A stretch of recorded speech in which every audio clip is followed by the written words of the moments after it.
Si vous venez chercher un étirement, c'est pas la peur d'avoir mal, ça fait mal. Il faut avoir en conscience que l'individualisation du travail, c'est là qu'on va avoir le plus de progression. On s'est peut-être beaucoup trompé pendant des années pour dire que l'arthrose, c'était forcément de la pathologie, de la cause de raideur et de la cause de douleur. Tu ne seras jamais comme Émilie. Les besoins d'un coureur à pied vont différer énormément des besoins d'un basketteur, des besoins d'un golfeur ou des besoins d'un triathlète. Ce qui est intéressant de voir ici, c'est que tout le monde ici est capable de descendre en position basse de squat quand on est relâché. Est-ce que vous voyez qu'il y a certaines zones articulaires qui bougent plus que d'autres?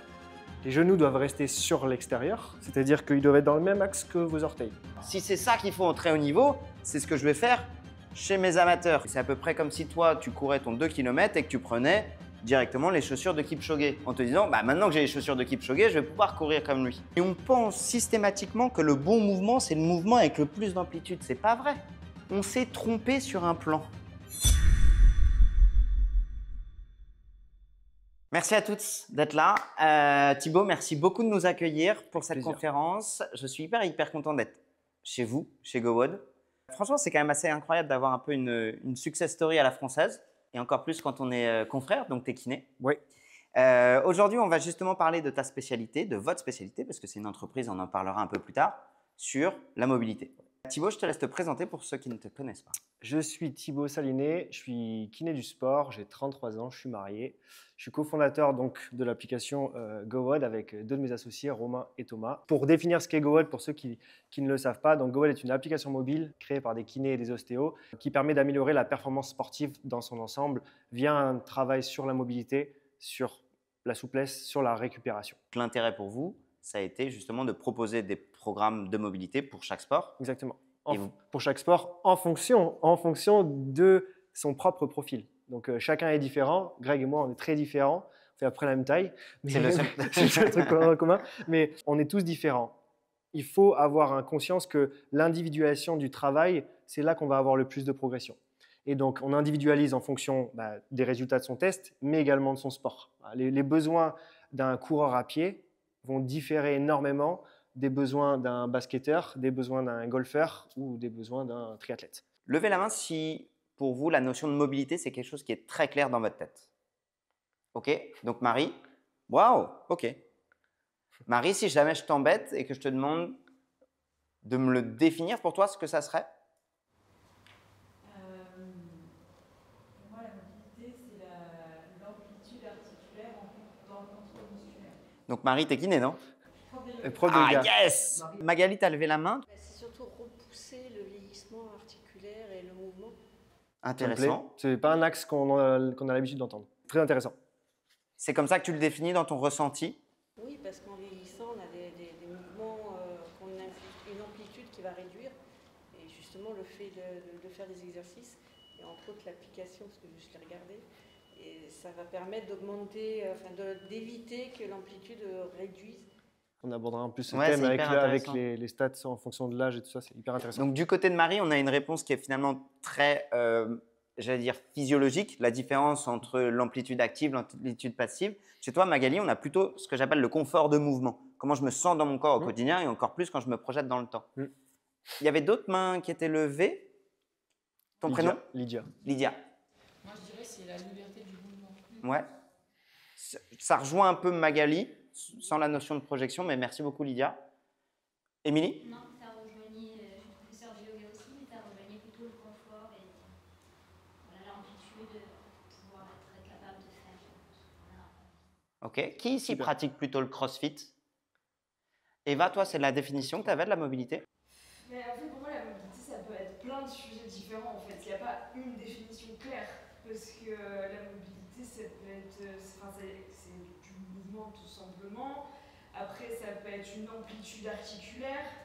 C'est vraiment, pour moi, s'il n'y a pas une définition de la mobilité, c'est vraiment plein de petites qui englobent un mot. Je suis assez d'accord avec toi, Eva. J'imagine que c'est un sujet que tu as vachement étudié, toutes ces réponses. Oui, alors pas l'axe de Magali. Je n'ai jamais mis comme ça, même si on le retrouve, je disais, parce que nous aussi, on s'intéresse énormément à la progression dans l'âge et ce qu'on est capable de faire aussi avec l'âge. La définition de Marie, qui était la première, c'est celle qu'on retrouve le plus classiquement, où on va mettre en opposition la souplesse, la flexibilité et la mobilité. Pour différencier les deux, il y en a une qui est passive, il y en a une qui est active. Alors, qu'est-ce que ça veut dire concrètement? Ça veut dire que si un thérapeute vient et vous lève le bras en l'air ici, de manière passive, relâche-toi, de manière passive, voilà, complètement, c'est moi qui travaille, il est complètement relâché. Voilà, ça c'est passif, ça c'est de la flexibilité. Maintenant, Greg, peux-tu faire la même chose activement s'il te plaît? Je viens de perdre 5 degrés. Vas-y. Ça, c'est activement. Ok, relâche. Voilà. Ça, c'est la différence entre sa flexibilité et sa mobilité. La mobilité est bien définie par Marie comme l'amplitude de mouvement que vous êtes capable de générer de manière active, c'est-à-dire sous contrôle musculaire, en étant capable de générer de la force. Force ne veut pas dire des tonnes et des tonnes, juste simplement de générer de la force, une résistance. C'est pas un zizi, c'est un numérus. Mais il est juste Ok. très ressemblant à un zizi. Donc c'est comme ça qu'on définit cette mobilité-là. Maintenant, de manière plus pratique, c'est qu'est-ce que l'on va être capable de faire comme mouvement en étant toujours en contrôle de ce mouvement. Okay, et c'est ça, c'est la notion de contrôle qui est hyper importante dans le mot de mobilité, puisque selon le sport que vous allez pratiquer, vous allez être capable du coup d'avoir de la vitesse, d'avoir de l'amplitude, d'avoir de la force, d'avoir de la puissance. Okay, je vais prendre un sport comme le handball, parce que Louis du coup a l'air de jouer au handball. Vous allez avoir une amplitude maximale de rotation avec un lancer très puissant, très précis. Ce mouvement-là doit être fait sous contrôle. La rotation externe demandée en handball va demander une énorme mobilité, non pas une flexibilité. Voilà. Et aujourd'hui, beaucoup de personnes sont plus flexibles que ce qu'elles ne sont mobiles. C'est logique, puisqu'une personne mobile est obligatoirement flexible. Une personne flexible n'est pas forcément mobile. L'intérêt, c'est d'être capable de contrôler son mouvement et d'avoir du confort de mouvement le plus proche possible de notre amplitude extrême. La question est comment on la travaille, et souvent celle qui anime le plus, c'est le quand. Puisque toi et moi, on a connu cette époque qui nous a parfois fait plus de mal que de bien en mode « mais moi, on m'a dit qu'il ne fallait pas que je m'étire et surtout qu'il ne fallait pas que je m'étire à froid parce que ça risquait de casser les fibres musculaires. » Et du coup, les gens, malheureusement, comme en santé, dès qu'il y a une information qui est un peu nuancée, ils jettent tout en même temps. Ils jettent l'eau et le bébé du bain avec. Concrètement, est-ce que tu peux me faire un topo sur quelque part quand est-ce qu'on doit s'étirer et finalement comment s'étirer? La première chose, c'est à quoi va servir la mobilité dans la performance. Performance ne veut pas dire que sportive, okay, dans l'amélioration. Bouger, faire ses lacets. Il va y avoir un meilleur transfert de la force. Quand on est mobile, on a un meilleur transfert de la force. Qu'est-ce que ça veut dire? Ça veut dire que plutôt que de lutter contre son propre corps et les forces extérieures, on va lutter que contre les forces extérieures. Exemple, avec un truc que tout le monde comprend, une voiture. Alors, prenez deux voitures équivalentes.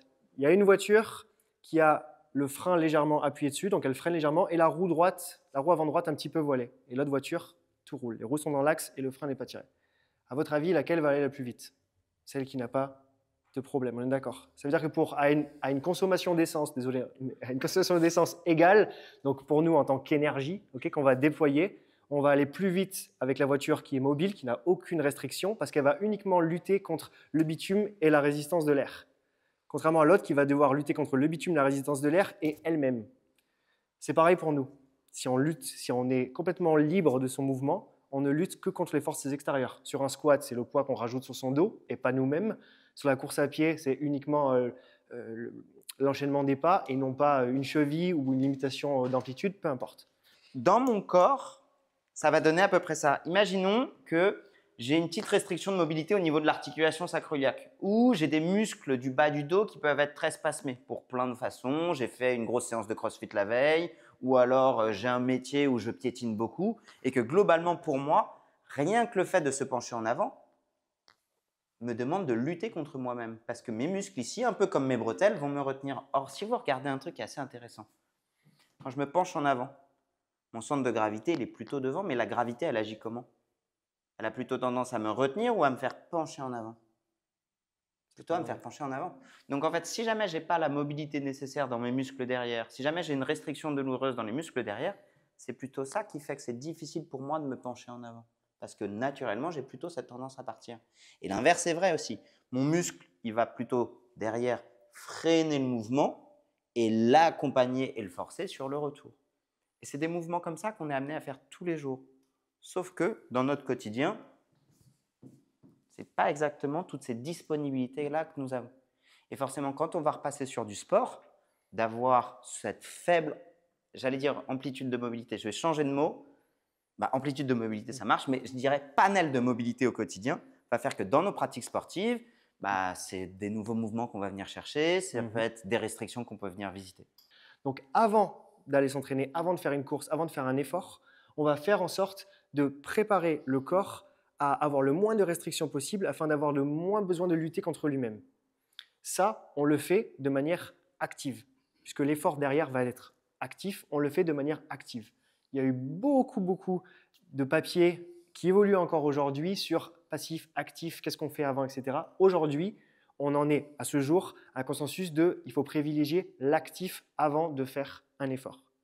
Pour autant, je mets un peu de nuance là-dedans, s'étirer passivement une structure qui ne va pas avoir un impact direct sur la performance qu'on va faire, ce n'est pas grave.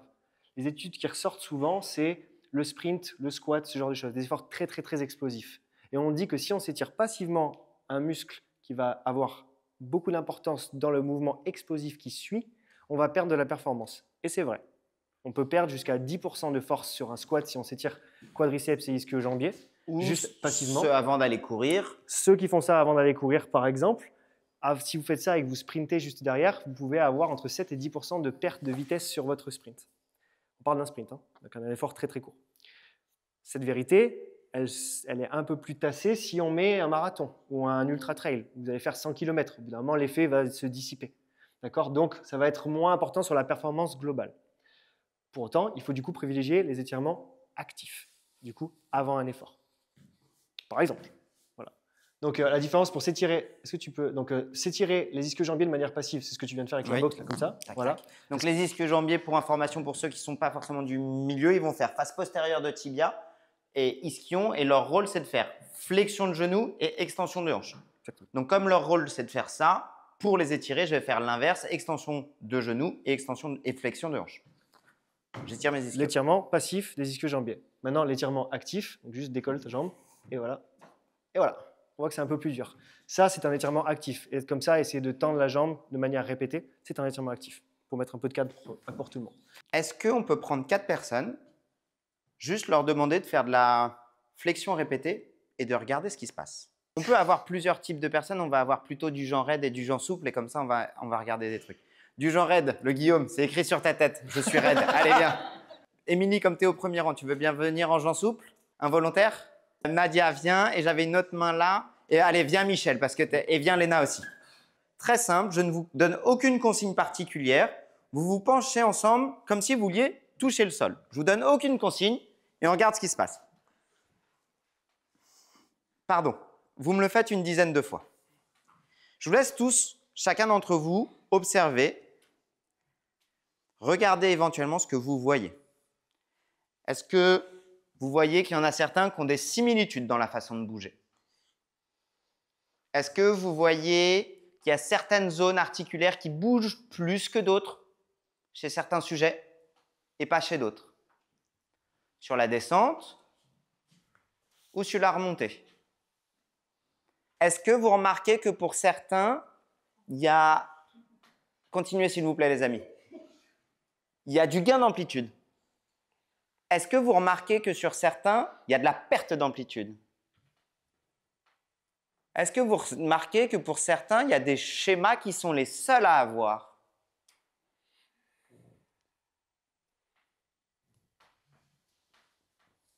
Alors, je vous propose éventuellement une partie des réponses, je vais vous les donner, c'est le premier exercice, et après, ce sera à vous de nous proposer. Moi, je vais vous mettre un peu en classement du plus raide au plus souple.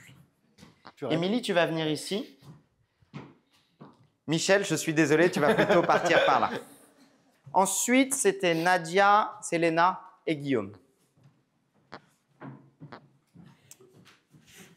Nadia et Guillaume, vous allez juste me faire un pas en latéral. Parfait, pour éviter d'avoir les nez dans les culs.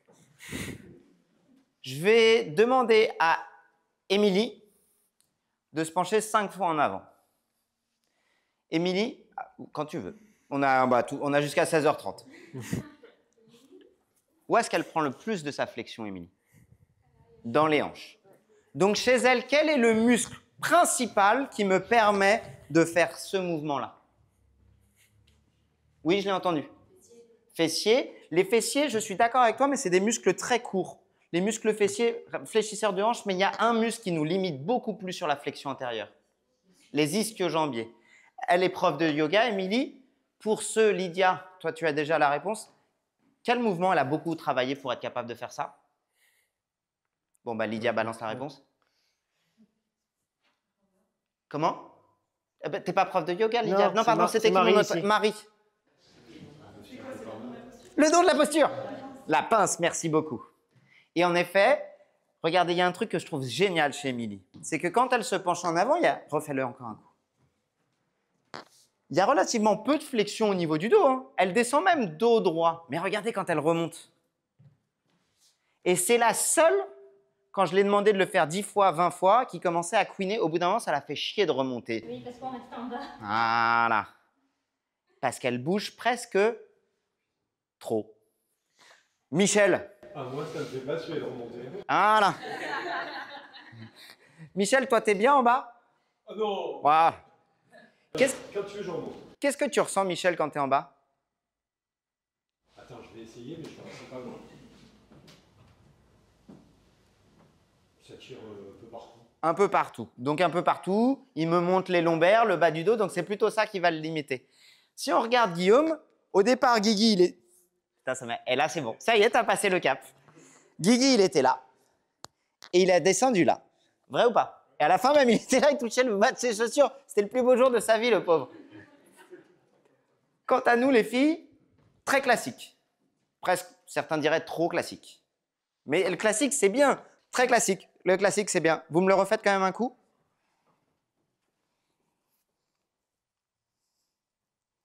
Ok. Si on veut chipoter ce qu'on retrouve un peu plus, Léna, tu peux redescendre. Plus de facilité à descendre.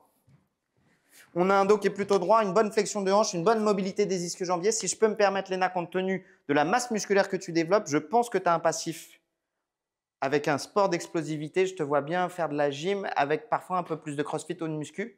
Beaucoup de danse. Beaucoup de danse, j'étais pas si loin. Toi, Nadia, ce qui m'intéresse, c'est que tu as une bonne mobilité de hanche, une bonne mobilité lombaire et c'est plutôt en thoracique, où tu es un peu plus raide. Merci à tous les 5, c'était vraiment super. Merci. J'aimerais juste que Guillaume reste. J'ai fait suffisamment d'explications. On a vu que le Guillaume, il a gagné en mobilité. Question. Le gain d'amplitude de Guillaume, c'est lié à quoi? La répétition. Oui, Nadia, là, tu t'es pas mouillée, là. Là, à la mobilité. Merci, Émilie. Oh, superbe. À la tolérance à l'étirement du muscle, je suis entièrement d'accord. Tu peux me développer un peu plus cette notion? Grosso modo, au début, son muscle est un peu raide parce que froid. Et au fur et à mesure de la répétition, la capacité au muscle de s'étirer augmente. Est-ce que son muscle a été allongé? Non, Un peu chauffé, mais pas allongé. Si je prends un filet mignon que j'ai acheté chez le boucher ce matin, je prends mon filet mignon et là, je tire dessus. Fort, fort, fort, fort, fort. Est-ce que mon filet mignon, il va s'allonger? Pas tant, hein. S'il s'allonge, disons qu'il s'allonge un peu de manière définitive. Pour un filet mignon, de toute façon, c'est pas comme s'il avait 36 scénarios possibles. Mais donc là, mon filet mignon Guillaume, je l'ai bien étiré, mais qu'est-ce qui a fait qu'il soit capable de descendre un peu plus bas alors? pour moi, c'est vraiment le fait qu'il se chauffe et Oui. qu'il met du mouvement. Je suis d'accord avec toi. Émilie, tu reprends la même explication que notre ami Anthony. C'est la tolérance qu'on a travaillé. C'est quoi comme information qui est passée? Oui. Alice. Alicia? Alice. C'est pas la détente des tissus. Ouais, on est un peu là-dessus. Hein? L'élasticité. Élasticité, ça reviendrait un peu à la même chose? Donc, c'est que c'est en sécurité. Enfin, Ah, j'aime bien ça. Qu'est-ce qui nous limite en vrai? plus on est en action, plus Oui. on va Comment, Emmanuel? La peur d'avoir mal. La peur d'avoir mal, c'est vraiment une peur ou c'est vraiment de la douleur? On se rapproche de la vérité. On se rapproche, hein, continuez. Non, c'est de l'inconscient presque. Vas-y, Guillaume, donne-moi ton avant-bras. Attends, tu vas voir si c'est inconscient. C'est inconscient, ça, ou pas, Guillaume? peux faire semblant d'avoir mal parce que je fais du jujitsu, je te jure, c'est très vexant.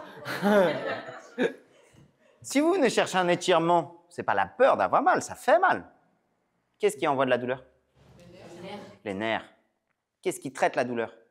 Le cerveau. Alors, quand on a fait plutôt de la mobilité, il nous l'avait donné juste avant Thibaut comme réponse, qu'est-ce qu'on veut?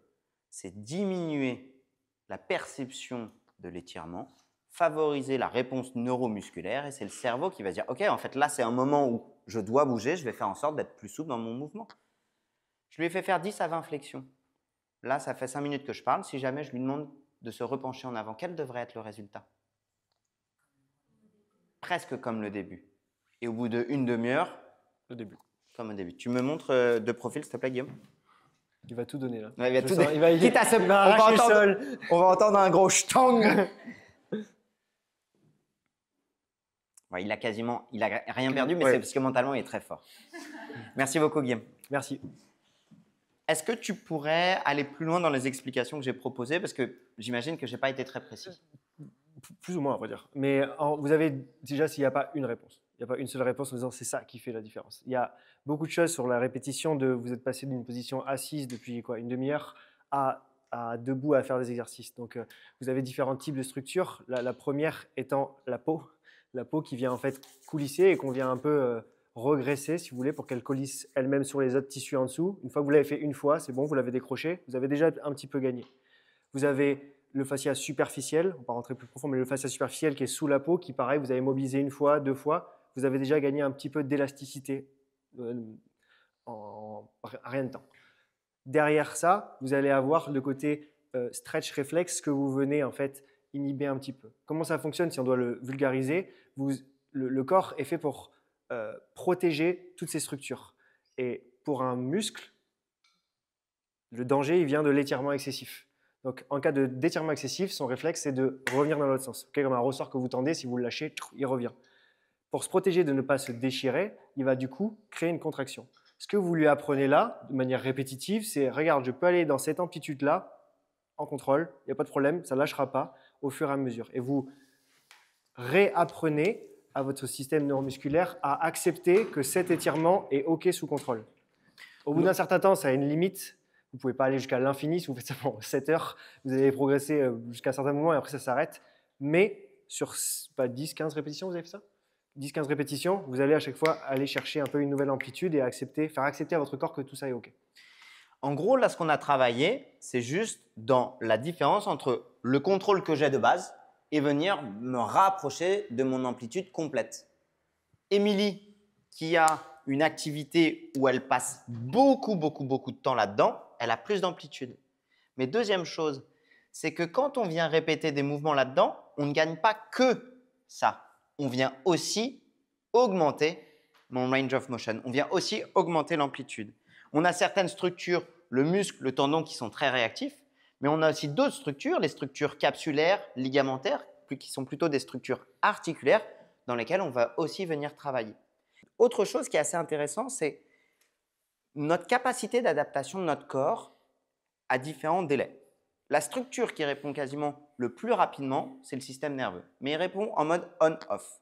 Ensuite, plus on va répéter de la contrainte, plus je vais avoir des adaptations qu'on appelle plutôt basées sur de la mécanotransduction. Quand je mets de la contrainte sur mes articulations, sur mes muscles, sur mes tendons, ils vont s'adapter. Ma peau s'adapte très vite. Ma peau s'adapte entre parfois quelques jours à quelques semaines. Quand vous vous coupez, la peau, elle cicatrise très vite. Le muscle, il s'adapte entre 15 jours, 3 semaines, 3 mois, 6 mois.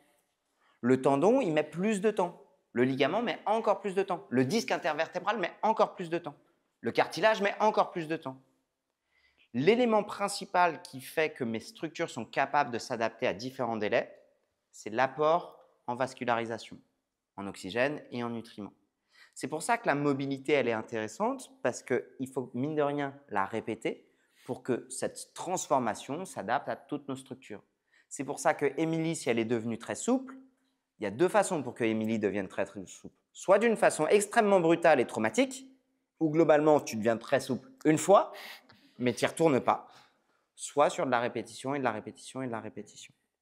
Maintenant, là où je trouve que c'est intéressant, après je vais te redonner la parole, là où on a eu tendance, je vais répondre à ta question juste après, Anaël, on a eu peut-être parfois tendance à se tromper, c'est qu'on a pensé que les gens qui étaient très souples étaient en bonne santé et que les gens qui étaient très raides n'étaient pas en bonne santé. Et Thibaut l'a dit dès le départ. Ce qui est beaucoup plus intéressant, c'est une question individuelle. En fait, certaines personnes sont raides, mais leur contrôle au sein de leur amplitude est très bon. Exactement. Ils n'ont pas beaucoup d'amplitude, mais ils se sentent très bien. C'est notre débat si parfois, après, ils veulent performer dans le sport. Si jamais je veux aller faire, par exemple, je suis désolé pour le terme, mais un deep squat et que mes fémurs ne glissent pas bien, ne bougent pas bien et que je suis juste là, je vais être limité. Mais dans mon activité de tous les jours, je vais me sentir bien. À l'inverse, certaines personnes peuvent être très souples, voire trop souples, et pour le coup, ont une très grande range of motion, une très grande amplitude, mais un contrôle qui s'arrête plus tôt. Et on se retrouve parfois avec des profs de yoga qui se retrouvent avec des syndromes d'hypermobilité. Sur la mobilité principalement de la chaîne postérieure, sur les différents éléments qu'on a vus tout à l'heure, il y avait certaines personnes qui avaient le dos droit, tu l'as remarqué. C'est un des tests aussi qui est intéressant à faire. On va le tester juste après. Hein. Ok, tu veux faire les dos droit et dos machin? Ouais. Sur toi? Tu veux le faire sur moi? Ouais, je vois. Ok. J'ai vu que tu as le dos droit. Ouais, Est-ce que tu oui. peux, de profil, aller chercher tes pieds, s'il te plaît? Donc, allez chercher, montre-moi le mouvement. Sur ça? Ouais, pareil. Ok. Super, vous voyez son amplitude. T'es au max là, hein? D'accord. Là, je suis au max. Ok, super. Maintenant, est-ce que tu peux remonter et refaire la même chose, mais tu as interdiction de mettre une flexion lombaire. Tu dois garder ton dos droit. Tu descends avec tes mains le long du corps et tu me dis où est-ce que tu t'arrêtes. Top. Là. Voilà. Ça, c'est la différence. Tu peux tendre les bras vers tes pieds pour voir voilà, la différence entre les deux. Ça veut dire quoi? Ça veut dire que tu peux remonter. Quelqu'un qui serait capable d'avoir la même chose, et je crois que toi, tu étais capable, si je ne dis pas de bêtises, Émilie, tu étais capable d'avoir le dos droit placé en bas, ce qui était très impressionnant. La différence, c'est qu'on parle de chaîne postérieure globale dans ce test-là. On ne parle pas d'ischio-jambier, on parle de toute la chaîne postérieure, de la plante du pied jusqu'au crâne. Certaines personnes vont avoir des ischio-jambiers extrêmement mobiles et flexibles, d'autres des mollets extrêmement flexibles et mobiles, d'autres d'un dos flexible mobile. Le tout fait la chaîne postérieure et vous pouvez être capable de faire ce mouvement et de ne pas savoir quel est le problème de base. Le fait d'avoir le dos droit permet de mettre un point fixe à un endroit qui est votre bas du dos et de savoir s'il y a bien, c'est au-dessus ou en dessous que vous avez une raideur particulière. Anaël? J'avais une question sur l'évolutivité de la mobilité, parce que donc on parlait d'Émilie qui avait répété ce mouvement, mais est-ce que Émilie a commencé tôt à faire ce mouvement, ou en tout cas à travailler? Non, mais En fait, c'était de comprendre si on n'est pas mobile parce que c'est des mouvements qu'on n'a pas travaillé. Est-ce qu'on peut vraiment beaucoup travailler et beaucoup s'améliorer, ou est-ce que finalement notre amélioration elle est quand même limitée si on part de loin? C'est une super question. Et la première chose, c'est que tout le monde peut progresser. Et on va appuyer ça avec des statistiques. Tout le monde peut progresser, tout le monde a un point de départ, cependant. Alors, il y a les différences entre les hommes et les femmes, c'est la première chose. Il y a les différences entre les morphologies, donc en fonction de la taille des fémurs, du ratio bras, jambes, torse qui change. Il y a donc la partie génétique. Il y a aussi toute l'épigénétique. Peut-être que vous n'avez pas travaillé votre mobilité de manière spécifique, mais vous avez joué au rugby, vous avez fait de la danse, qui faisait de la danse pendant très longtemps. Voilà, tout ce qui a été acquis aussi va rester en mémoire dans le corps. Rapidement, tu peux redéfinir ce qu'on appelle l'épigénétique? Tout ce que vous allez avoir eu comme vécu depuis votre naissance jusqu'à l'instant T, tout ce qui va avoir un impact sur votre... Qu'il soit positif ou négatif. C'est-à-dire que vous partez avec votre bagage génétique de départ, vous naissez souple et il s'avère que vous faites de la gym. Ça va renforcer ça vers votre souplesse. À l'inverse, vous naissez souple mais vous devenez complètement sédentaire et vous faites du rugby à l'occasion et uniquement première ligne. Vous aviez un bagage souple mais vous avez contrebalancé. Donc l'épigénétique, ça va inclure tout ce qu'on met dans notre vie qui va avoir tendance à augmenter dans un sens ou à modifier notre caractère génétique de base. Oui, Guillaume? Est-ce qu'on peut revenir à une souplesse? Par exemple, moi je sais que j'ai joué au foot pendant 12 ans, j'étais gardien, donc j'avais cette souplesse. Après, il y a eu plein de choses qui ont fait que je ne l'ai plus. Je dirais au moins 40 ans. Il y a eu ma vie. Et après, à force de travailler tout ça, est-ce qu'on peut y revenir ou pas? Oui. Si c'est une amplitude que vous avez eu débloquée, alors je ne parle pas si tu m'avais dit quand j'avais 1 an et demi, je me rappelle, j'avais une... Voilà, non, il y a eu trop d'évolution, Tu parles de tes 20 ans, 15 ans, voilà.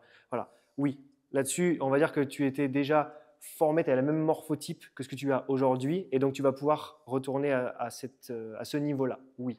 Pour autant, Guillaume, je suis désolé, mais avec tout le travail du monde, tu ne seras jamais comme Émilie. C'est comme ça. Et il faut l'accepter aussi, on est tous faits différemment. Est-ce qu'on peut évoluer? Eh bien oui, en fait, on évolue, peu importe l'âge. Et c'est ça, en fait, qui a été hyper intéressant. Il faut savoir que sur ce qui existe dans les études scientifiques aujourd'hui, quand on fait des études sur la mobilité moyenne des personnes, l'évolution moyenne, on se base sur des poules de personnes qui sont entre 100 et 200 personnes. Quand on arrive à 1000, c'est vraiment exceptionnel. Et on n'est même pas sûr qu'ils aient suivi le protocole exact, d'ailleurs. Aujourd'hui, avec l'application, on a à peu près un demi-million de données. Et donc, ça nous permet, alors on enlève toujours les outliers en haut et en bas, bien évidemment, mais ça nous permet d'avoir des statistiques. Les outliers, ce sont les personnes qui vraiment sont hors du commun, que ce soit vers le haut ou vers le bas. Okay. Globalement, scientifiquement, quand on prend des données, on a ce qu'on appelle une courbe de Gauss. C'est-à-dire qu'il y a toujours les cas extrêmes d'un côté, des gens qui ne se sont jamais étirés, qui sont très souples. Il y a à l'inverse des gens qui sont très rares alors qu'ils ne s'étirent jamais. On enlève les 5% d'un côté et de l'autre. Dans cette courbe au milieu, ça nous fait un panel d'environ un demi-million de personnes. On connaît leur âge et on connaît leur sexe. Et ça nous a permis de déterminer du coup le score de mobilité moyen par sexe, par âge, mais également par zone, en rotation interne d'épaule et rotation externe d'épaule. On a toutes ces données-là. On a aussi du coup l'évolution par âge. Et la chose la plus surprenante, et vraiment, c'était vraiment surprenant, c'est que quelqu'un qui a entre 18 et 33 ans a la même possibilité d'évolution que quelqu'un qui a entre 55 et 65 ans, en pourcentage. Okay.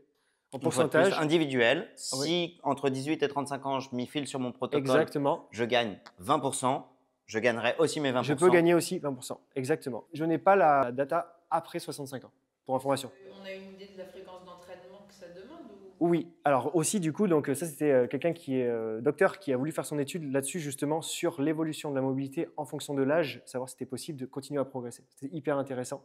Pris nos data et les a analysées. La clé, c'est la même chose que dans, j'ai envie de dire, tous les domaines de la vie, c'est la régularité. Voilà. C'est-à-dire qu'il n'y avait pas de corrélation directe entre le temps passé à se mobiliser, mais par contre, il y en avait une directe par rapport au nombre de fois qu'il se mobilisait.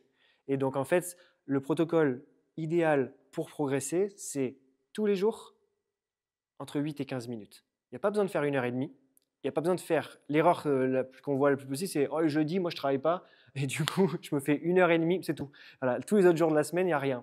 Ça revient un peu à tout ce qu'on veut mettre en place si on veut suivre un régime en nutrition. Manger correctement toute la semaine va être plus rentable que de manger uniquement bien le mardi ou alors de partir complètement en live un jour et de manger n'importe quoi. C'est la régularité, c'est la constance qui fait la différence, et à tout âge. Qui a fait son test de mobilité ici, pour information? Ok. Est-ce que je peux demander les scores? Vous vous rappelez de votre score moyen? Oui. 76? 63. 60. 83. 70. 55. 67. Ah non, 44. 44? C'était le score moyen par rapport à 55, c'était ma liste de course. C'était marqué score moyen par rapport à la Ah bah, spoiler. 85? Ok. 55, ok. Je vais vous donner les... Et vous vous y retrouvez, d'accord, hein, vous entendez? Et chez vous, vous pouvez le faire aussi. Gratuitement, d'ailleurs. C'est vrai. Bah oui. Après, vous pouvez quand même télécharger l'appli, mais... Voilà. Alors, le score moyen pour quelqu'un entre 18 et 33 ans, et je commence par les femmes, je finis par les hommes à chaque fois. Pour les femmes, de 71,3%, pour les hommes, de 64,3%. Et ensuite, pour les 34-45 ans, pour les femmes, 67,5%, pour les hommes, 61%. Je laisse voir qui est au-dessus ou en dessous de la moyenne à chaque fois. 46-55 ans, les femmes, 63,3%, les hommes, 59,5%. 56-65 ans, 59,9, 55,3. Ok. Ce qu'on voit là, je fais juste ça parce qu'on voit, mais c'est que c'est qu'il y a une baisse parfaite en fonction des années. Ce qui veut dire quoi? Ce qui veut dire que plus on prend de l'âge et plus statistiquement on est moins mobile. On perd environ 2 à 3% tous les 10 ans, d'après notre étude. Je ne connais pas l'étude après 65 ans, je suis désolé encore. Est-ce que ça prend en compte l'arthrose? Alors, non. Alors, nous, on ne peut pas savoir si la personne a de l'arthrose. Par contre, on peut faire l'hypothèse qu'avec l'âge, on devient de plus en plus arthrosé et que donc c'est une des raisons, des répercussions sur le score. Je vais faire 2 parenthèses sur l'arthrose, qui est un grand et beau sujet.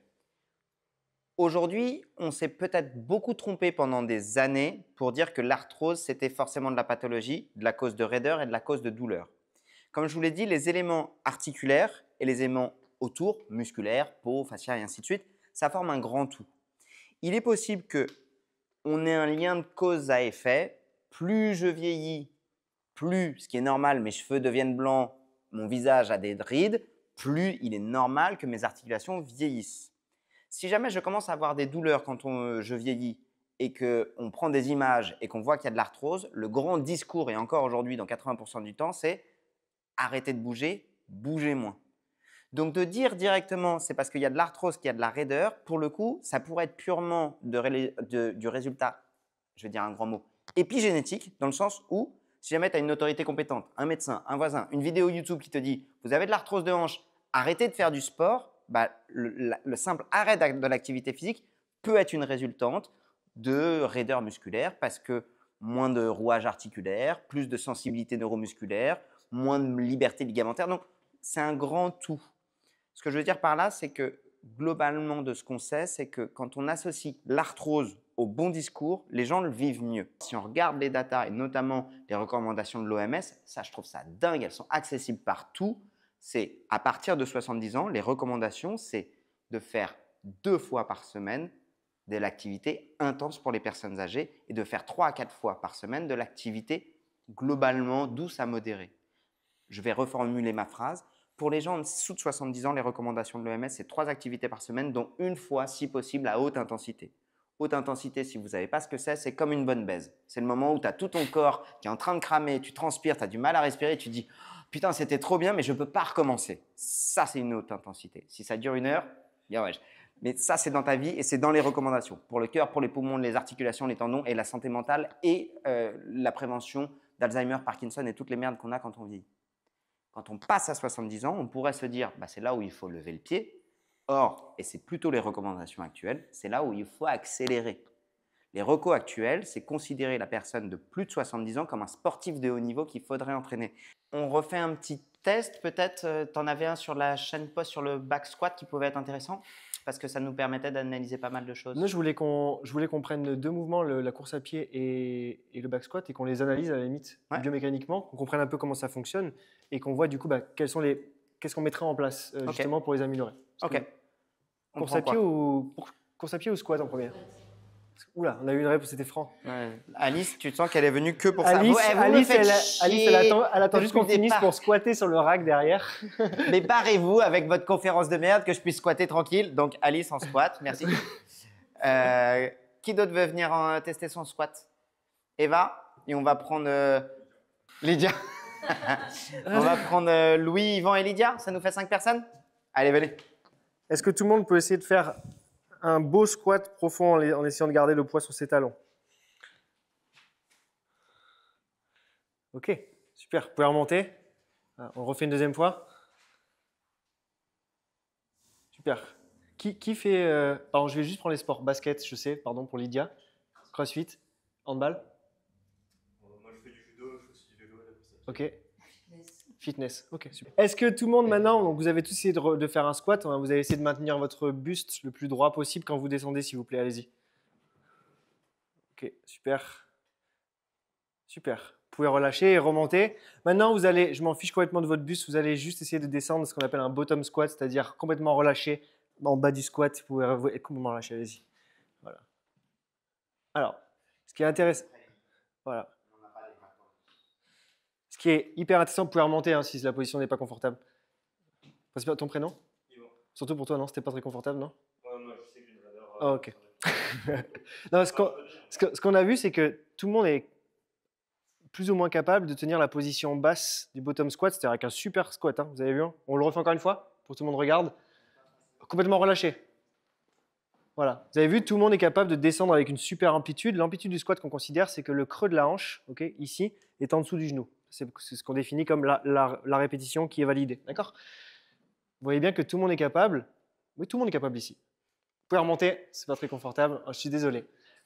Alors, ce qui est intéressant de voir ici, c'est que tout le monde ici est capable de descendre en position basse de squat quand on est relâché. Vous avez vu? Et vous avez une super amplitude. Tout le monde. OK? Maintenant, activement, donc flexibilité, mobilité, on y revient. Activement, ça veut dire qui est capable de maintenir son dos droit, OK? Et de casser la parallèle quand même.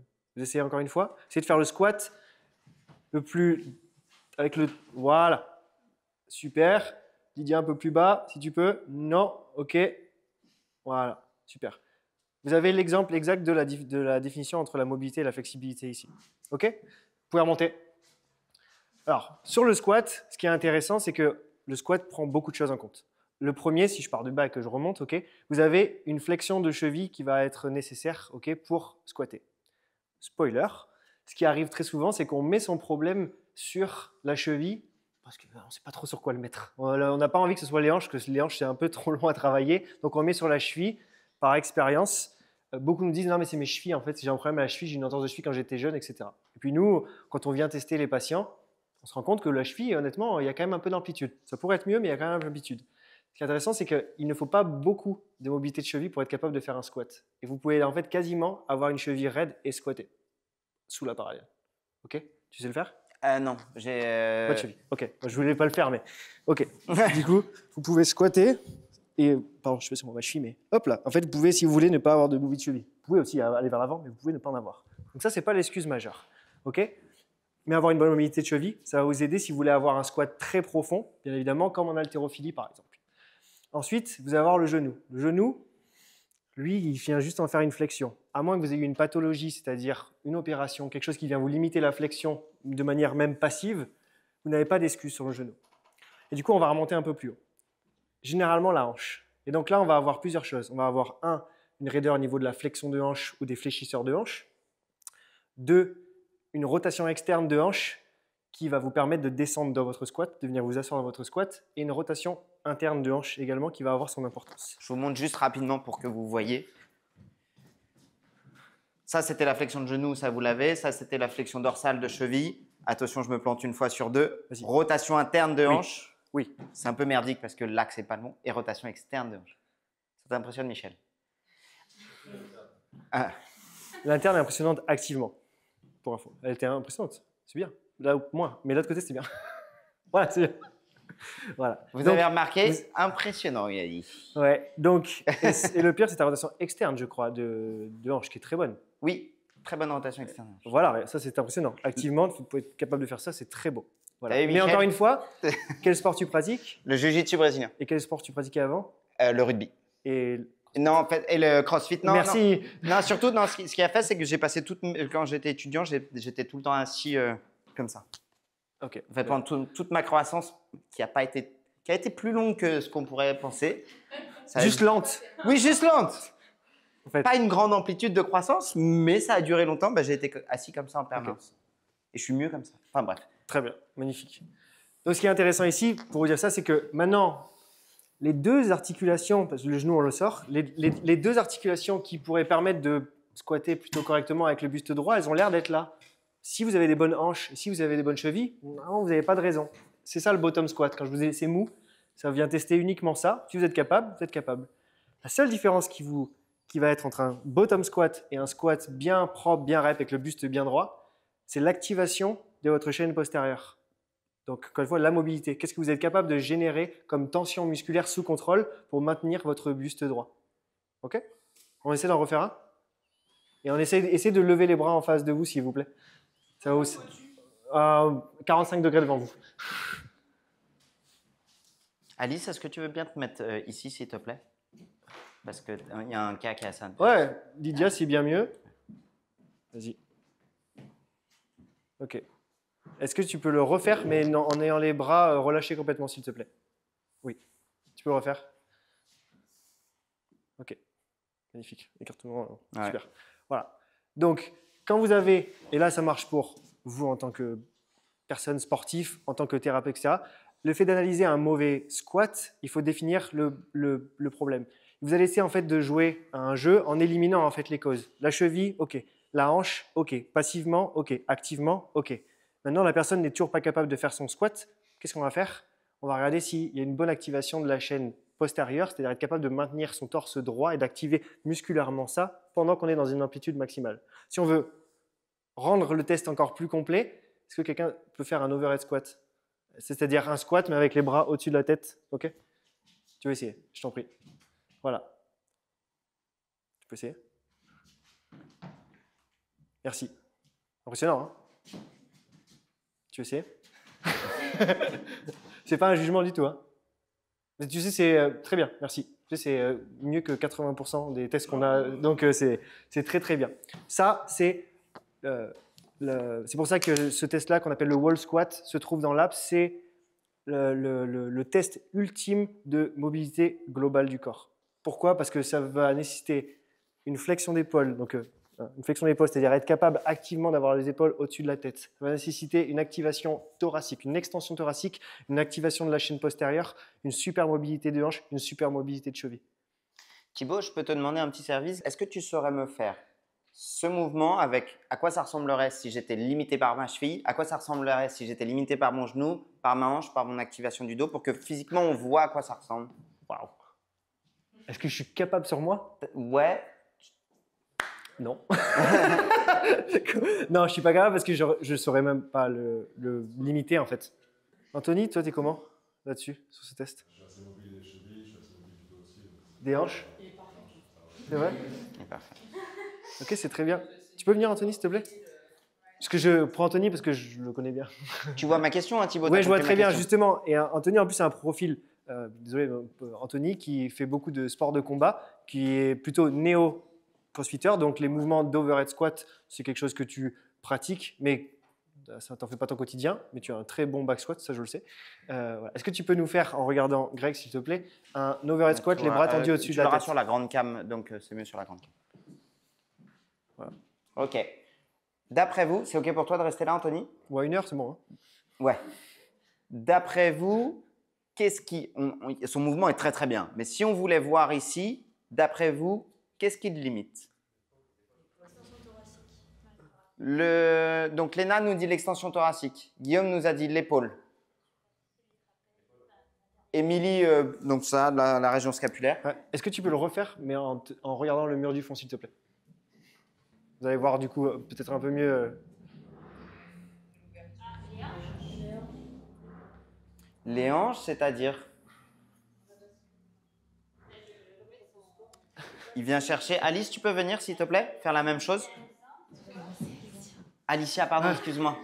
Elle va me péter la gueule. Alicia, elle n'est pas du tout là pour rigoler. Tout à l'heure, elle a dit un mot. Elle a dit Mais squat. moi, je me suis mis loin exprès. Hein. Waouh! Et tu sais, c'est un moment convivial là, Alicia. On n'est pas là. Vas-y. Tu peux nous le synchro. faire? Pareil. Un dip squat, les bras en l'air. Au niveau de l'ouverture de hanche. C'est super. Vous allez voir une chose, par contre, chez Alicia. Oui. Alicia. Est-ce que, Alicia, tu peux ramener tes pointes de pied vers le mur avec le logo GoWed devant toi, s'il te plaît? Encore? Un petit peu plus, s'il te plaît. Elle va se casser la gueule. Voilà.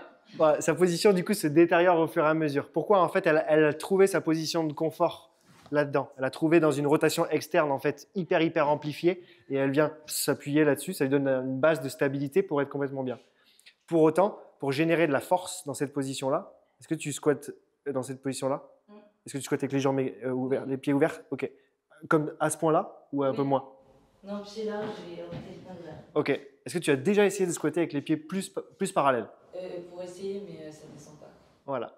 Donc, et en fait, pour autant, si vous regardez la biomécanique et de la force, on est revenu là-dessus dans l'haltérophilie où pendant très longtemps, on considérait qu'il fallait avoir les pieds parfaitement parallèles. Or, on s'est aperçu qu'il y a des athlètes comme Dimitri Klokov qui ouvraient de 30 degrés et ils avaient une force exceptionnelle puisqu'ils sont au niveau olympique. Donc toi, ça peut te convenir. Pour autant, il faudrait réussir à ramener un petit peu ces pointes de pied là parce que c'est là que tu vas générer le plus de torque au niveau de tes membres inférieurs, c'est-à-dire le plus de tension pour remonter le plus fort possible, pour générer de la force. Hyper intéressant. Petit aparté. Si on regarde quelqu'un d'un poil plus raide, parce que là, on a deux spécimens, Lydia, Louis et Eva, je pense que vous pouvez retourner vos asseoir. Merci. Merci beaucoup, c'était super. Yvan? Très bien pour un handballeur. Moi qui me suis occupé Ouais. du handball, c'était très bien pour un handballeur. Ben voilà. Est-ce que Mais voilà, il nous l'a pas dit. ça, on a une bonne question d'Emmanuel Thibault. Emmanuel, tu veux bien venir? Pardon. Yvan, je pense que c'est bon, tu peux te retourner t'asseoir. Anto, tu peux rester là? Alicia, tu fais ce que tu veux. Moi, je veux pas d'embrouille. C'est bon, merci. Emmanuel nous pose la question. C'est quoi la bonne position du coup pour faire le squat par rapport aux pieds, aux genoux? Est-ce que parce que tout à l'heure, quand il a fait le dernier squat, il avait les chevilles un peu comme ça. Alors il y a une différence. Ça, c'est ce qui lui permet de descendre dans l'amplitude, c'est-à-dire qu'on a demandé, c'est-à-dire le creux de la hanche en dessus du genou. C'est pour ça qu'il s'est mis dans cette position-là. Si nous devions le coacher, je le ferais descendre moins bas que ça. Pourquoi? Parce que là, ses genoux se mettent en danger, il met trop de tension en fait sur la face interne de ses genoux, et donc je lui ferai remonter un petit peu pour rester en position de sécurité. La bonne position, il n'y en a pas une seule, mais il y a des grandes bases. On va avoir les pieds de manière globale qui vont être au niveau de la largeur des épaules et pas la largeur du bassin. On écarte un petit peu les pieds par rapport à ces positions de marche. Okay, on va légèrement ouvrir les pointes de pied, très légèrement. Encore une fois, pas autant que ce que tu fais, mais pas non plus parallèle. Okay, et derrière, c'est surtout dans la mécanique du squat, qu'on appelle, qu'on va essayer de travailler. Donc, c'est plutôt comment on va l'engager. On voit beaucoup de choses. Les gens qui engagent par les genoux, les gens qui engagent par les fesses. Okay, on va toujours engager son squat par les fesses en arrière. Donc, c'est par ça qu'on débute. On essaye d'envoyer les fesses en arrière et ensuite, on essaie de descendre ses fesses entre ses genoux. Dans la façon de parler. Et on descend.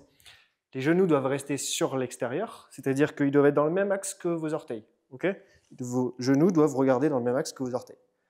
Tout à l'heure, tes genoux étaient vers l'intérieur. Quand tes genoux sont à l'intérieur, ça va t'aider pour toi à essayer de descendre, mais tu vas avoir beaucoup de difficultés à générer de la puissance et de la force dans cette position-là. De même manière qu'Alicia, qui devait écarter ici, et qui en fait, c'est sa position pour être capable de passer, mais par contre, on a beaucoup moins de force parce qu'elle a déjà les fessiers qui sont désactivés quand elle fait ça. Donc, si elle arrivait à ramener les pointes de pied, elle se servirait d'ancrer ses pieds dans le sol, et elle pourrait activer beaucoup plus ses fessiers. Les fessiers étant un muscle hyper puissant, ça remonterait plus vite et plus fort. Et du coup, on peut générer des douleurs en fonction de la position qu'on a. Exactement. Un squat, enfin toute activité mal faite, peut générer du coup des problèmes. Un manque de mobilité, dans ce cas-là, va générer une technique imparfaite et donc des risques de blessures beaucoup plus élevés. Ce qu'on va faire du coup, c'est essayer d'améliorer la mobilité, et 2, si jamais on a une phase de progression, le temps qu'on arrive à une position qui est correcte, on va limiter l'amplitude de mouvement et l'augmenter petit à petit. Dans son cas, peut-être le faire squatter au début jusqu'ici, parce que c'est ce qu'il arrive à maîtriser en ayant une base correcte. Et puis au fur et à mesure, en travaillant, en améliorant, il va descendre de plus en plus bas et avoir une position de plus en plus correcte. Est-ce que je peux nuancer un peu tes propos? Oui. Si je vais prendre des gens qui vont être très très sédentaires, je préfère que quelqu'un qui est très très sédentaire me fasse des squats qui ne sont pas très très très jolis et je vais lui laisser le temps et la progression pour pouvoir le corriger au fur et à mesure et l'encourager. Donc dans mon discours, je serais peut-être plutôt à dire « Ok, c'est super, c'est vraiment très très bien ce que vous pouvez faire, mais dans le choix de mes mots, je vais dire « Ok, est-ce qu'ensemble, on pourrait essayer de l'optimiser ?» Je ne vais pas avoir un discours en disant « Ça c'est bien et ça c'est pas bien », je vais plutôt dire « Ok, ça c'est excellent, vous sentez la sensation dans vos hanches ? Parfait, on va essayer d'ouvrir un peu plus. Comment vous vous sentez? Vous voyez que finalement, quand vous êtes là-dessus, c'est peut-être un peu plus facile et c'est peut-être le ressenti est meilleur. L'idée sur le squat, c'est de se laisser le temps d'apprendre. Quand on parle de squat, si jamais je le changeais par du tennis et que j'ai quelqu'un qui commence à me faire mes premiers coups droits, si au bout de 10, 15 coups droits, je lui dis c'est de la merde, tu ne sers pas comme Agassi, tu peux dégager, ça va le décourager. Si je lui dis ok, c'est super, bah, tu sais quoi, reviens la semaine prochaine et quand tu vas essayer de revenir la semaine prochaine, on va vraiment essayer de traverser la balle.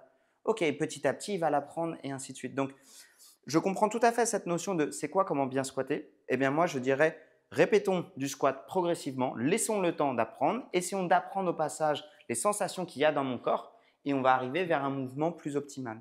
Il y a quand même un mouvement… Et pour aller dans vos sens, tous les deux, on a tendance à voir le squat comme quelque chose qui est acquis. C'est-à-dire que vu qu'il n'y a pas de poids extérieur et qu'on est censé tous savoir le faire apparemment, bah, ce n'est pas normal de ne pas savoir le faire. Et donc, on comprend. C'est un mouvement qui est très technique, sans poids, hein, je ne parle pas de poids à ajouter, très technique, qui demande énormément de mobilité, énormément de travail. Et donc, on n'arrive pas, comme tu disais, du jour au lendemain à servir comme André Agassi. on n'arrive pas du jour au lendemain à squatter comme Dimitri Klokov. Voilà, il y a du travail, et parce que c'est un mouvement qui a l'air d'être fait facilement par des bébés qui ont 1 an et qui descendent en position parfaite, qu'on perd au fur et à mesure de sa vie si on ne le travaille pas. Mais c'est aussi complexe que de servir en tennis. Pourtant, il y a une raquette à l'extérieur, mais c'est très très compliqué. Et on voit plus de mauvais squats que de bons squats si on devait se balader dans une salle de sport. Anto, merci beaucoup Emmanuel. Pour info, vous retrouverez Anthony dans l'app GoWed, qui est un des modèles. Donc, si son visage vous est familier, c'est pour ça. Un des trucs que j'aime bien donner aussi, c'est à qui je m'adresse dans ma courbe de progression. Finalement, sur quelqu'un qui fait du squat pour la première fois de sa vie, je vais avoir un discours très encourageant.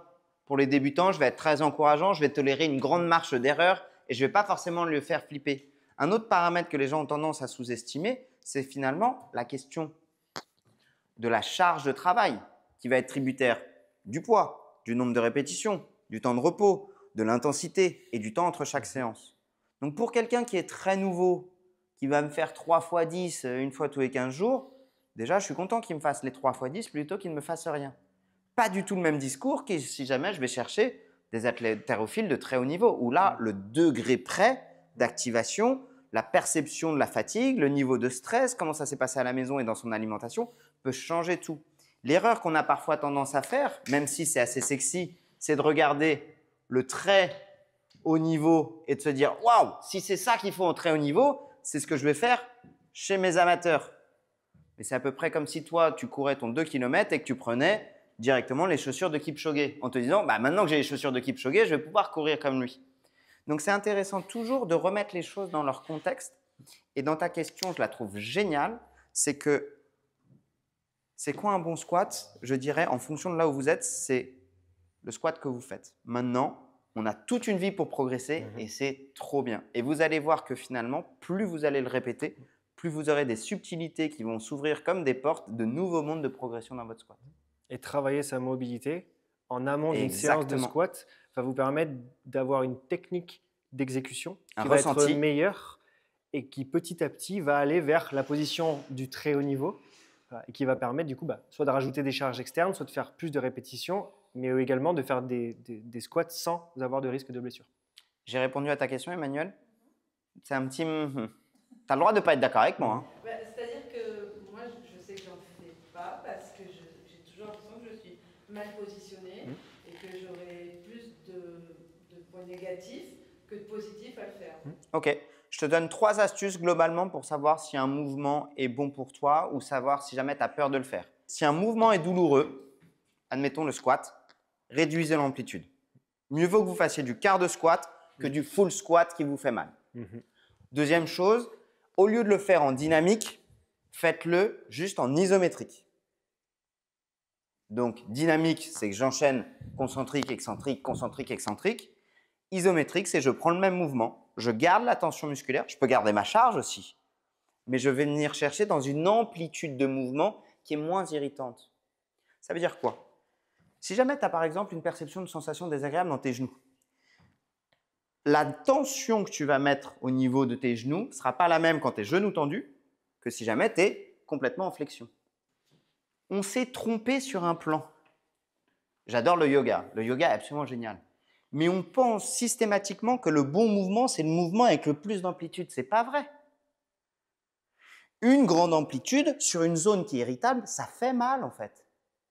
Et il vaut mieux travailler vos mouvements dans une amplitude plus restreinte avec de la charge, parce que qui dit charge dit adaptation par mécanotransduction de mes structures, mais surtout activation de mon système nerveux central. Et regardez, juste le fait d'avoir porté de la charge, vous entendez ma voix? J'ai déjà du mal à respirer. Donc, quand il y a un mouvement que j'ai du mal à faire, ne réduisez pas tout de suite la charge. Réduisez l'amplitude de mouvement, réduisez le mode de contraction et à ce moment-là, après, si ça fait toujours mal, réduisez la charge. On nous a appris tous en tant que kiné, tu es d'accord avec moi, Léna, sur une pathologie, d'abord récupération des amplitudes passives, puis travail au sein des amplitudes actives. Or, en fait, en réalité, ce qui nous permet de récupérer de l'amplitude, c'est de la répétition.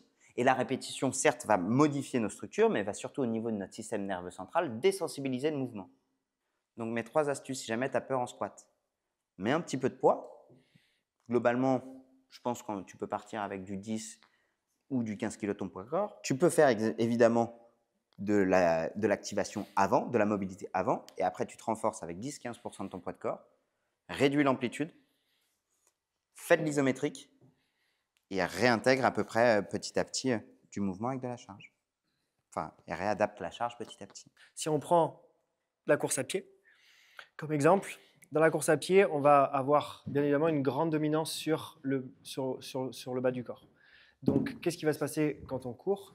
On va avoir pas mal de traumatismes qui vont être faits sur tout le système musculo-squelettique, donc le pied, les mollets, la cheville, les genoux et la hanche, la colonne avec le dos qui va prendre, mais les épaules restent plutôt intactes là-dessus. Donc, si vous allez vous préparer à courir, ce que vous allez faire, c'est comprendre les besoins du sport que vous allez faire. Donc, on a dit, on ne s'étire pas passivement avant d'aller courir. Okay? Donc, du coup, on va éviter de s'étirer passivement les quadriceps, les ischio-jambiers et les mollets, okay? Puisque c'est ce qu'on va activer juste après. Donc, on va plutôt le faire, mais de manière active. Ce qu'on oublie généralement, c'est qu'il n'y a pas que les quadriceps, les ischios et les mollets qui servent à courir. Il y a en fait tout ce qui va se passer au niveau de vos hanches et de votre pied. Au niveau de vos hanches, au plus vous allez avoir de liberté de mouvement, rotation interne, rotation externe, flexion, ce qu'il a démontré tout à l'heure, au plus vous allez éviter des blocages qui vont créer des compensations sur votre genou. Et c'est la même chose pour la cheville. Si votre cheville est bien trop raide, si vous n'avez aucune élasticité et de rebond possible sur votre cheville, ça va se répercuter sur votre genou. Quand vous arrivez et que vous avez mal au genou, vous allez voir que votre thérapeute il passe très peu de temps sur votre genou au départ. Il va tout de suite voir ailleurs. Parce que le genou, il agit simplement comme une articulation qui est prise entre deux grosses articulations, la hanche et la cheville, et en fait, elle subit uniquement des compensations. Si votre cheville et votre hanche sont problématiques, ça va souvent se répercuter directement sur votre genou. C'est pour ça qu'ils vont voir ailleurs. Des fois, il vient même au niveau du dos, etc. Ouais, pas au genou. Pour autant, il va falloir quand même traiter le genou au bout d'un moment. Donc, quand on veut se préparer à la course à pied, on va travailler en premier ces rotations de hanches, interne, externe. On va préparer sa cheville, pas spécialement en rotation, parce que c'est très axial, sauf si on fait du trail, ou dans ce cas-là, on va essayer de préparer la cheville de manière proprioceptive, c'est-à-dire la rééquilibrer pour être sûr qu'elle ne se torde pas facilement. Okay. Surtout s'il y a eu des antécédents. Encore plus. Et principalement, ce qu'on va faire, c'est être capable de faire en sorte que le mollet et le dessous du pied, donc ces deux structures qui vont vous permettre le rebond pour vous faire partir vers l'avant, vont accepter un nombre de rebonds et un nombre d'impacts importants. Donc comment on fait? Puisqu'on n'a pas le droit de les étirer passivement, on va travailler de manière active. Donc on peut faire des montées de pied, on peut travailler de manière excentrique. Ça veut dire quoi? Ça veut dire retenir la descente. Vous montez sur deux pieds et vous retenez la descente. Okay, vous allez préparer votre muscle à accepter un effort, à se faire contraindre pour restituer l'énergie. Comme un ressort que vous tendez, quand vous le lâchez, il repart vers l'avant. Ça va vous aider. Dans la partie d'activation sur la mobilité, concrètement, c'est vrai que c'est quelque chose sur lequel on n'a pas répondu. Là, tu viens de nous dire, par exemple, tu auras de la flexion, de l'extension, mais quid de l'automassage? Quid des pistolets de massage? Quid de levée de tension? Quid de l'automassage au crochet? Quid d'étirement passif, fluide actif? Concrètement, dans l'appli, au-delà du test, à quoi on s'attend et comment est-ce qu'on réveille une articulation et l'aspect musculo-tendineux? Dans l'appli ou pas dans l'appli, du coup, pour nous, c'est la même chose. On va faire en sorte, déjà, on a plusieurs outils et pas tout le monde a les outils en question. Vous pouvez avoir des bandes, vous avez déjà vu les bandes élastiques que vous pouvez utiliser. Vous pouvez avoir des pistolets de massage, vous pouvez avoir des rouleaux de massage, comme au fond, vous pouvez avoir les balles de massage et vous pouvez avoir rien du tout. Voilà. On peut tout faire avec rien du tout. C'est la première chose. On va en fait agir sur plusieurs leviers. Et encore une fois, en fonction du sport que vous allez faire, du temps que vous avez, mais surtout de votre profil. Si vous avez des hanches parfaites et que vous allez courir, on va passer très peu de temps sur vos hanches pour vous préparer avant d'aller courir. On va aller axer le travail sur votre cheville qui est problématique. C'est toujours pareil. Ça, c'est comment ça fonctionne dans l'app. Parce que dans l'app, on a toutes ces informations-là. On est capable de recouper toutes les informations, de dire vous n'avez qu'une bande avec vous, vous n'avez que 3 minutes et vous avez un problème de cheville et vous voulez aller courir. Ok, on peut gérer ça ensemble. Moi, j'aurais bien aimé qu'on finisse par un petit peu de questions-réponses avant qu'on coupe la conf. Ça te va, toi, Thibaut? Guillaume? Est-ce que ça peut avoir un impact si on a déjà une faiblesse ou si on a déjà un autre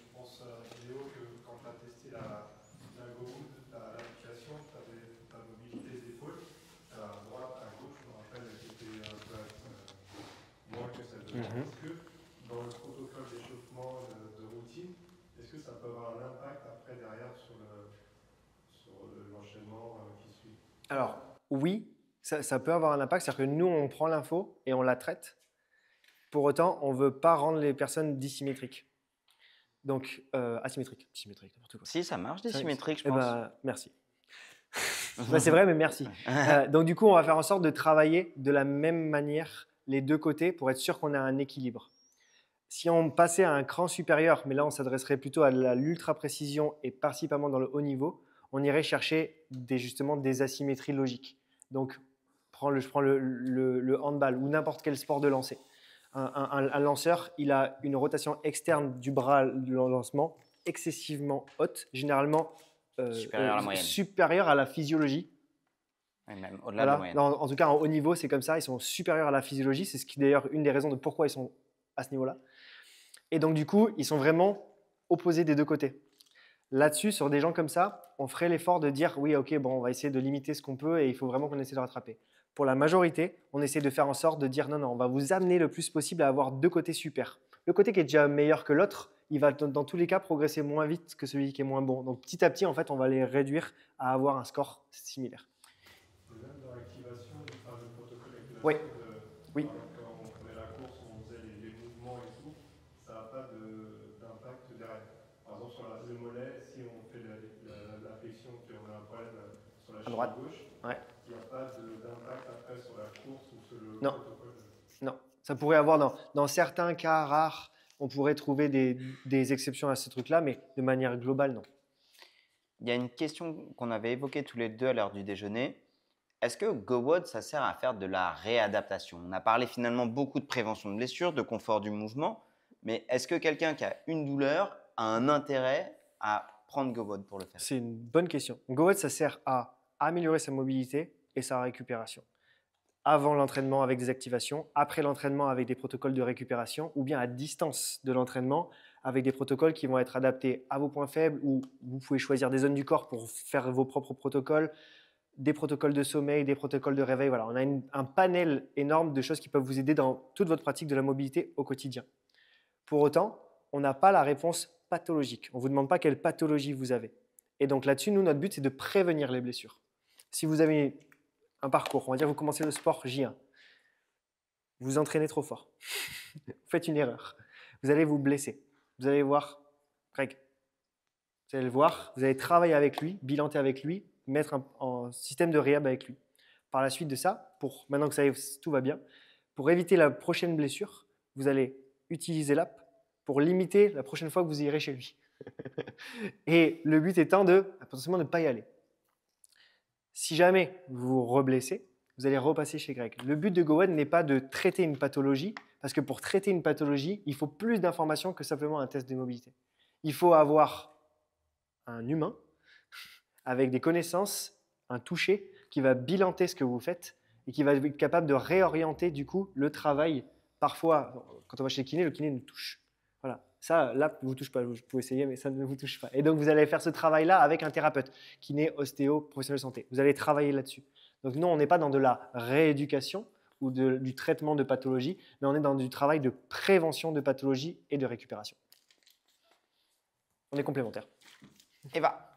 Justement, parce que tu parlais de beaucoup suivant la pratique sportive, mais admettons, je sais pas, quelqu'un qui n'a jamais bougé de sa vie ou que ça fait, je sais pas, 15 ans qu'il n'a pas bougé et qui veut d'abord justement retrouver de la mobilité avec GoWOD, il peut, il y a des programmes spécifiques, c'est pas que par exemple pour un sport spécifique. Non, alors il y a 50 sports qui sont dispo, donc en général, si vous faites du sport, vous allez sûrement trouver votre bonheur, mais si vous ne faites pas de sport, il n'y a aucun problème, puisque toute la partie qu'on peut faire à la maison, soit via le test de mobilité, ça va être adapté à vous, en fonction de ce que vous m'avez donné. Soit sinon, vous pouvez même choisir en disant aujourd'hui, j'ai envie de me mobiliser les épaules et les hanches. Et j'ai 8 minutes. Voilà, créez-moi quelque chose. Et nous, on est capable de créer une routine. Ou bien, il y en a aussi pour le bien-être du bas du dos ou pour travailler un peu ces rotations. Voilà, c'est ouvert vraiment à toutes les personnes, qu'elles fassent du sport ou non. On a une grande partie sportive parce que ça a été le cœur de l'app au départ, mais le but, c'est d'aider le maximum de personnes possible. Annelle? Est-ce qu'il y a des recherches d'amplitude qui peuvent être néfastes dans certaines pathologies? Je pense à l'arthrose lombaire, par exemple, ou la recherche d'extension, est-ce que c'est quelque chose qui peut être néfaste dans l'évolution? Je peux y aller sur Je t'en ça. prie. Alors, je comprends ta question, si je peux me permettre. L'arthrose lombaire n'est pas une pathologie qui pourrait créer de l'irritation sur de la recherche d'amplitude, sauf dans les périodes de pic. Ça, c'est juste pour remettre les choses dans le bon ordre. Il y a certaines pathologies, globalement, comme ce qu'on a pu voir chez Émilie, qui vont être plutôt des pathologies d'hypermobilité. Où en effet, venir chercher de la mobilité sur des pathologies qui en ont déjà trop, soit au mieux, ça ne fait rien, c'est-à-dire que mine de rien, on travaille quand même le contrôle moteur, soit même parfois, ça peut irriter. C'est des trucs où les gens vont quand même relativement vite le sentir. En fait, à chaque fois que je vais venir taper dans une amplitude, je sens que je ne me sens pas bien. Dans les grands schémas, on va retrouver par exemple sur des séquelles d'entorse de cheville, sur de la cheville instable. On peut retrouver sur l'épaule instable. Celles-là vont être vite marquées. Il y a une pathologie du dos qui n'est pas tellement de l'arthrose, qui est plutôt ce qu'on appelle du spondylolisthésis, qu'on peut retrouver aussi parfois sur l'instabilité sacro-iliaque, où en effet, c'est des gens qui vont mal tolérer l'extension répétée. Pas tellement que ça va créer de l'irradiation, pas tellement que ça va créer du conflit, juste en fait, ça va créer trop de jeu dans des articulations qui ne le tolèrent pas bien. Et c'est vraiment des gens qui vont te dire « là, ça me fait mal, là, ça me fait mal ». Et bien, en fait, ça me fait de plus en plus mal. Et même maintenant, plus je le fais, plus ça peut me créer une irradiation. Soit même, même maintenant, quand je suis là, j'ai mal. Je suis venu chercher dans une amplitude et de venir chercher dans ces amplitudes à créer du symptôme là où je n'en avais pas. Et tu vois, c'est tout l'inverse de ce que je t'avais dit tout à l'heure sur réduire l'amplitude. Réduire l'amplitude, parfois, permet d'éviter la création de symptômes. Je rebondis aussi sur cette question-là, parce que le principe d'avoir des tests, non pas uniquement globaux, c'est-à-dire avec un score global, mais articulation par articulation, on est capable aussi, nous, d'extrapoler du coup un score par sport, c'est-à-dire votre capacité d'un point de vue mobilité à pratiquer ce sport-là. Pourquoi? Parce que les besoins en jiu-jitsu brésilien, qui sont énormes en termes de mobilité, principalement au niveau des membres inférieurs et des hanches, ne sont pas les mêmes pour un coureur. C'est pour ça que si vous avez vu la vidéo qui est sortie sur le test GoWOD, vous avez vu qu'en fonction du sport qu'on fait, les notes montent plus ou moins. Et parce que si tu avais rempli golf dans ton sport et que tu es incapable de tourner, ton score aurait été très bas. Et en fait, en fonction de chacun des sports, le but, ce n'est pas d'avoir 100 partout. Le but, c'est d'avoir 100 partout dans les amplitudes nécessaires à votre sport. Le reste, ce n'est pas grave. Il faut être assez élevé, il ne faut pas avoir 0 à un endroit, ce n'est pas bon. Mais en fait, on ne cherche pas à avoir 100% partout. On se prend une dernière question, les amis. Léna. Est-ce qu'il y avait une raison particulière au choix des articulations que vous avez utilisées pour le test ou pas? Très bonne question. Parce que je m'attendais à avoir plus du point de vue kiné, plus d'évaluation au niveau du dos, par exemple. Oui. C'est une bonne question, Léna. C'est une très bonne question. Et alors, il y a deux réponses. Il y a la première qui est pour que le test soit faisable, il faut qu'il soit répétable et facilement identifiable, mesurable. Et en fait, s'auto-identifier la flexion du cou, par exemple, c'est très très compliqué.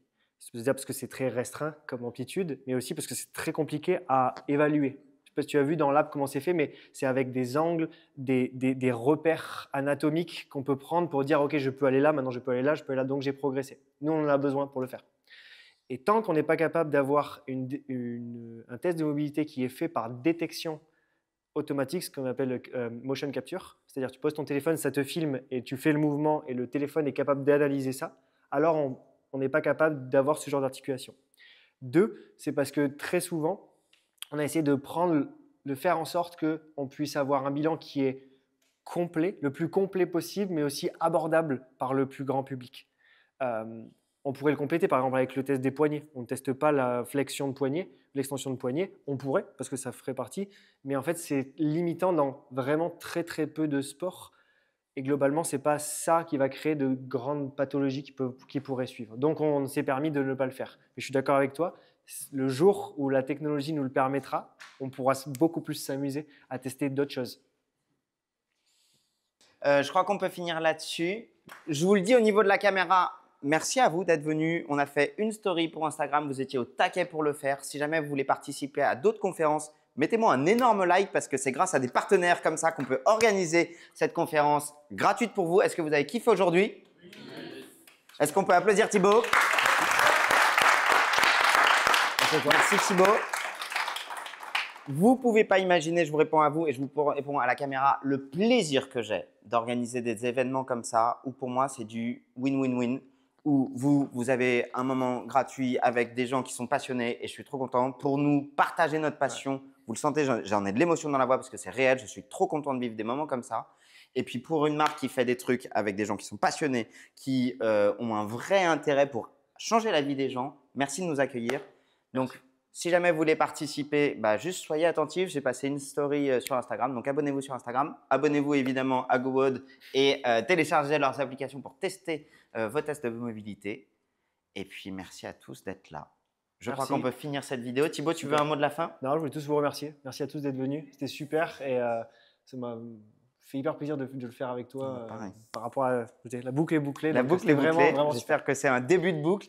Merci à tous et on reste évidemment avec vous pour quelques temps un peu plus privilégiés que vous n'aurez pas derrière votre vidéo. Allez, ciao. Merci. C'était super.